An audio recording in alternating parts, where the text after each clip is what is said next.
প্রবৃত্তি প্রত্যেক দিন সকালে দাড়ি চাঁচা লাগে, তার নাম প্রবৃত্তি। প্রবৃত্তি কাকে বলে?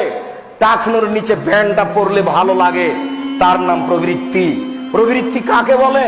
দোকানে বসে আড্ডা পিটছি, গল্প করছি, আজান হয়ে গেছে, মসজিদে যেতে পারছি না, তার নাম প্রবৃত্তি।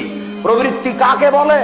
ফ্যাশন বোরকা পরে ঘুরতে ভালো লাগে, তার নাম প্রবৃত্তি। প্রবৃত্তি কাকে বলে? স্বামী ছেলে থাকার পরেও বেশ শর্মা হয়ে হাট বাজার করতে ভালো লাগে, তার নাম প্রবৃত্তি। মুসলিম বোন, আপনাকে বলছি, আপনি খুব ভালোবাসা দেখিয়ে মসজিদে এসেছেন, আমারও পক্ষ থেকে আন্তরিকতার অভাব নেই। আপনি আমার একজন দ্বীনী বোন, আপনাকে আমি অনেক অনেক অনেক বেশি মূল্যায়ন করি। তবে আমার বিনীত অনুরোধ, আজকের পরে আপনি কোনোদিন ফ্যাশন বোরকা গায়ে উঠাবেন না। কথা আপনি রক্ষা করুন, আপনার জন্য ভালো হবে। ঢিলা ঢালা বোরকা পরবেন, সময় অল্প।